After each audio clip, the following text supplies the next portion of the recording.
Olá, alunos! Sou a professora Marcela, sejam bem-vindos a mais um vídeo da nossa disciplina de impactos ambientais. Bem, hoje, dando continuidade, puxando um gancho aí do nosso vídeo anterior, nós vamos falar um pouquinho das consequências e a interligação entre os impactos ambientais. Porque lembrando, quando eu falei para você, tirando as exceções aí do impacto ambiental, que ele pode ser considerado de questão de impacto local, né? Porque isso é pequeno, tá, gente? Você precisa considerar o quê? Porque o meio ambiente, ele é todo interligado, tá ok? Bem, vamos lá. A apostila de vocês traz aqui a questão da água, né? Que é um fator muito preocupante. Não só a água, mas também a comida, tá? E na atualidade, nós já sofremos alguns retratos disso, né? Em parte, né? Pelo globo, a gente consegue observar isso, a questão da falta d'água e, por exemplo, né, faltando água, vamos dar como, por exemplo, aqui o Brasil, que ele é praticamente abastecido por hidrelétricas, as quais dependem do volume pluviométrico, né, para funcionar em perfeita condição, falta de energia elétrica, tá? Então, isso já é uma consequência, sim, ambiental. Tá? Bem, o homem é a parte da natureza e depende dela para sua sobrevivência. O problema é que esse mesmo homem domina a natureza e com o avanço da tecnologia agride a natureza, trazendo consequências desastrosas para a vida. Então, o que ele fala aqui, ó? Como o consumismo desordenado. Então, o contraponto para que essa balança se equilibre aí, essa questão ambiental, a gente sempre vai bater nessa tecla, a questão do consumismo exagerado, tá? Às vezes você acha que eu tô falando do consumismo de coisas, de produtos, não é, eu tô falando de um modo geral, por exemplo, assim, o consumismo sim exagerado, por exemplo, da água, o consumismo sim exagerado da luz, né? O consumismo sim exagerado de combustíveis, tá? O consumo sim exagerado de, por exemplo, produtos de limpeza ou de produtos de agrotóxico, tá? Então, assim, não é apenas, é claro, né, isso também interfere, mas, por exemplo, de produtos, às vezes você pensa assim, né, na sua cabeça, né, consome muito roupa, muito sapato, é claro que isso também polui, mas de um ponto de vista mais abrangente, tá, você pode sim falar essa questão da água, essa questão, nossa gente, tem gente que lava a varanda 3, 4 vezes no dia. Tem gente que lava roupa todo dia, tá? Então, assim, são consumos de energia, consumo de água de bens naturais que já estão fazendo falta em determinados lugares do globo, tá? Bem, aumenta-se a pressão sobre os recursos naturais, ou seja, necessita-se de mais água, matérias-primas, eletricidade, combustível. Então, o que acontece aqui? Você está pressionando a Terra para que, é claro, aí já com essa sensação de que a população mundial ela está aumentando, então essa busca por recursos naturais ela está cada vez maior, né? Por comida, por água, por terra, né? Por combustíveis, enfim, por matérias-primas, como a gente acabou de falar aqui, né? Porque a matéria-prima você precisa plantar, colher e regar, então assim, é a base do nosso consumo. Então, se isso vier a falhar, o resto da cadeia produtiva, ela está totalmente comprometida, não é mesmo? Bem, o ar contaminado. Isso também é umas questões, assim, nossa, muito debatidas aí na questão dos encontros ambientais. E eu li uma matéria, né? A prof, quando vai montar aula para vocês, a gente dá uma pesquisada a mais. E aí a gente foi ver ali quais são as cidades mais poluidoras, isso também hashtag fica a dica, né? Nós temos aí o Irã encabeçando essa lista, tá? Aí você tem cidades da China, cidades da Índia, tá? E Arábia Saudita também. Então, são lugares assim que você vê o que acontece, assim, o que tem de comum nesses lugares, né? Principalmente a China e a Índia, ó. Muita gente. São países, assim, extremamente populosos, tá? Que tem uma concentração muito grande de pessoas por metro quadrado. Então você percebe que essa relação de problemas ambientais com a questão do número populacional, ela é nítida, tá? Ela é nítida, tá?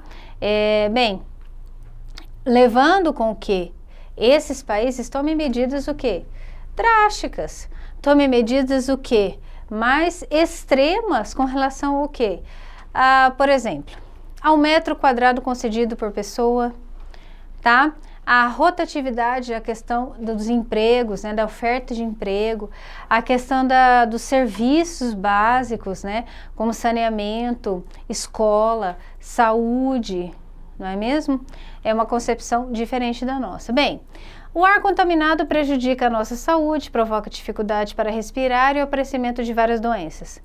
Imaginemos uma indústria que se instala em nossa cidade, próximo ao rio, sem fazer o levantamento prévio das atividades socioeconômicas e das condições ambientais.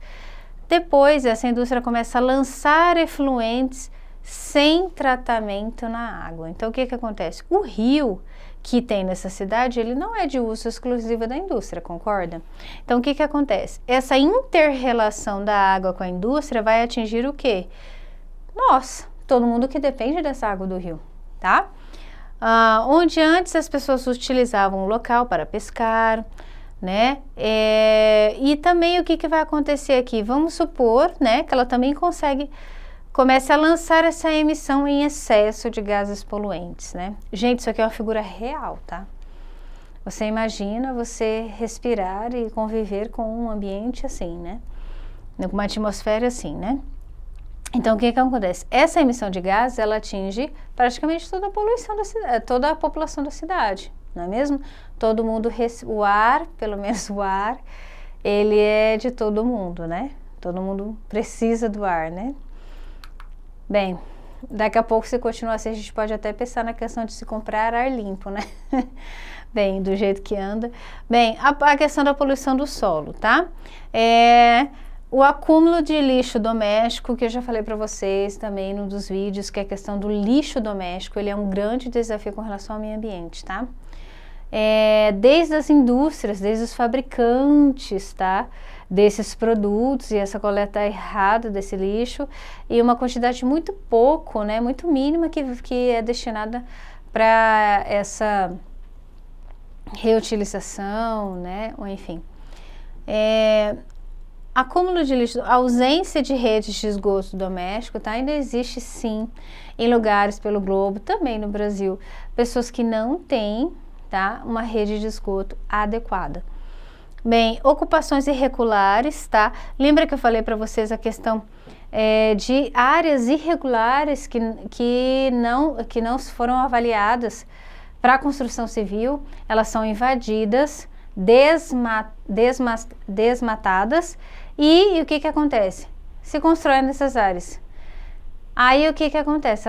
Esse terreno ele não está preparado para isso, não foi, claro, né? Porque uma construção, você vê, se ela já é irregular, ela já não é tão forte assim. E aí o que acontece? Já vem ali, né? Uma chuva, né? Principalmente isso aí acontece perto de rio, né? Leitos de rio, morros, né?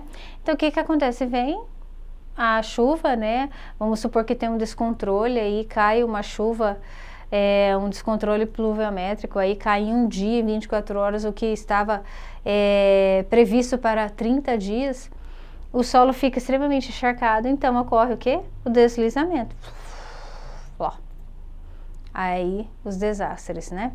Aí matam pessoas, aí tem entulho, aí junta lixo, né?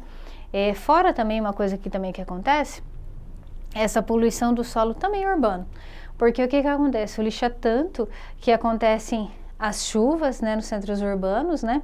E aí para onde está planejado escoar essa água da chuva, eles estão entupidos por lixo. Então o que acontece? Aí acontece as enchentes nos centros urbanos, né? Bem, vamos lá. Bem, aqui eu coloquei para vocês aqui, tá? Só para a gente ter uma estimativa, né? Uma visualização em termos de progressão de anos, tá?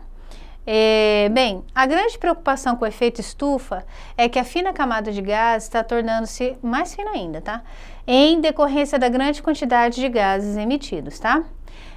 Então, o que acontece o problema do efeito estufa? O aumento da temperatura da Terra. A Terra fica mais quente. Então, aqui eu peguei para vocês o seguinte. Ó, essa aqui é uma temperatura global, tá? Então, o que a gente percebe aqui? Aqui, essa primeira estimativa foi feita em 1881, tá? De 1881 a 1890, então foram 9 anos aqui na azulzinho. Então, de 1881, a gente pode ir vendo, ó. A última estimativa aqui, tá, que subiu, foi de 2010, tá? Isso aqui é o aumento da temperatura da Terra, tá? Então, você vê aqui, ó, tá em medida em graus Celsius, né? A escala é graus Celsius, tá? Então, você vê aqui, ó, que tava, né? 14,12, 14,26. Ah, professor, mas é pouco. Essa variação, né? Por exemplo, 14,12 para 14,26 é pouco, mas o que acontece? Essa relação de tempo para quantidade, ela tá ficando cada vez mais curta. Então, o que acontece? Antigamente, né, vamos supor assim, ó, por exemplo, você vê aqui, ó, demorou para aumentar 0,1 em 1800, demorou aqui, ó, 10 anos. 10 anos, gente, para aumentar 0,1.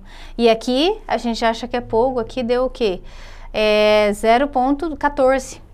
0,14. De 0,14 para 0,1, dá uma grande diferença, né?